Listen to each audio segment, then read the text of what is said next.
ndagusubije ukomeje kubana natwe kuri General Knowledge Infotainment. Ubushize twari mu ikoranabuhanga, reka uyu munsi noneho tugaruke mu buzima, turebere hamwe ibya energy drink.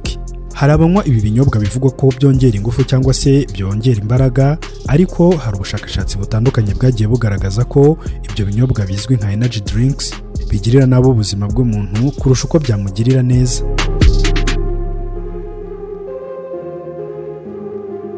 Ibi binyobwa bizwi nk'ibyongera imbaraga cyangwa se ingufu muri iyi minsi usanga bikoreshwa cyane.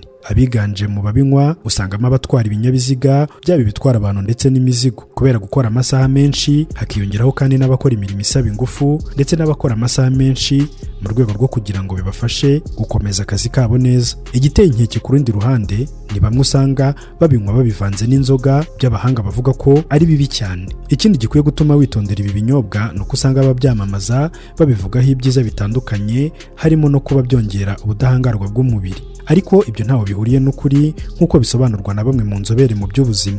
Ibi binyobwa bya energy drinks hari abibaza niba byaba ari byiza ku buzima kuko bivugwaho kongera ingufu, ariko inzobere mu buzima Dr. Stephanie Nguyenlai avuga ko igisubizo ari oya, kuko izi energy drink ziba zuzuyemo isukari nyinshi, hakabamo sodium ndetse na kafeine ikubye inshuro ebyiri iyo tunywa mu ikawa, cyangwa se ikubye inshuro 8 ugereranije niyo dusanga muri soda.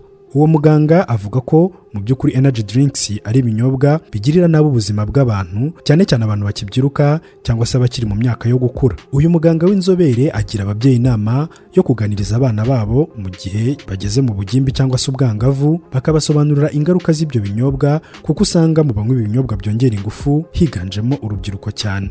Dr. yakomeza avuga ko kafeine ifatwa nk'ikiyobyabwenge, ikaba itemewe ku bana by'umwihariko igihe ari nyinshi.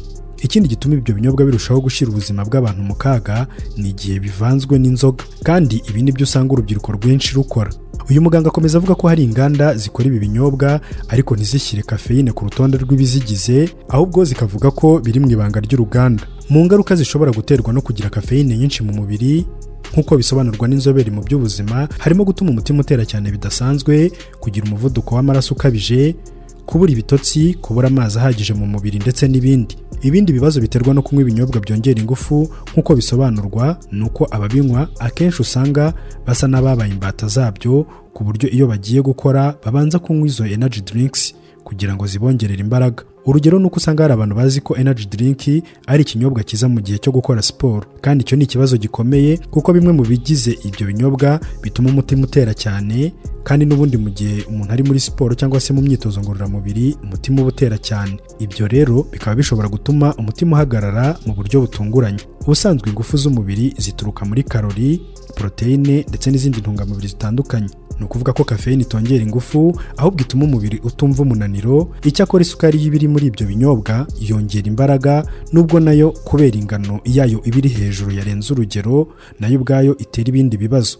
Bavuga ko ingano y'isukari ibiri muri energy drink ari nko gufata itasi y'icyayi ugashyiramo utuyiko 10 tw'isukari. Ibi rero bikaba biterwa n'uko ubusanzwe kafeine isharira cyangwa se irura cyane, akaba ariyo mpamvu abanywa ibi binyobwa bibeshya ko nta sukari birimo kuko bitaryohereye, nyamara batazi ikibyihishe inyuma.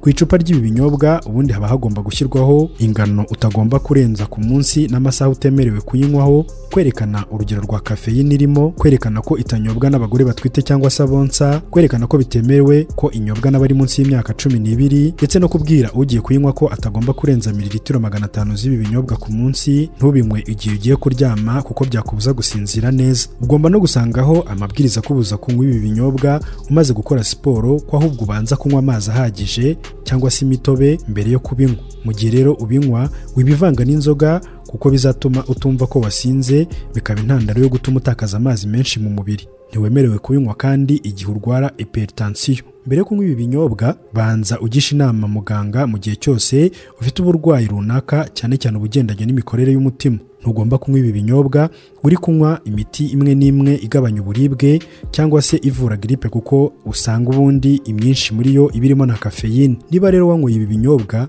ntukanywe ibirimo kafeine nka Coca-Cola, ikawa n'icyayi. Inama ugirwa kandi yindi ni ukwita ku bigize energy drink ugiye kunywa, kuko nubwo bimeze gutyo hari ziba zirimo izindi ntungamubiri. Urugero ni nkitwa Fab energy drink, usangamo vitamine B2, B3, B6 ndetse na B12 zigira uruhare mu mbaraga ndetse n'imikorere myiza y'umubiri wacu, zigatanga imbaraga umuntu aba akeneye. Ndagushimiye gukomeza kubana natwe kuri General Knowledge Infotainment. Ndagusaba gukomeza gusangiza abandi ubumenyi ukura aha ngaha. Gira amahoro.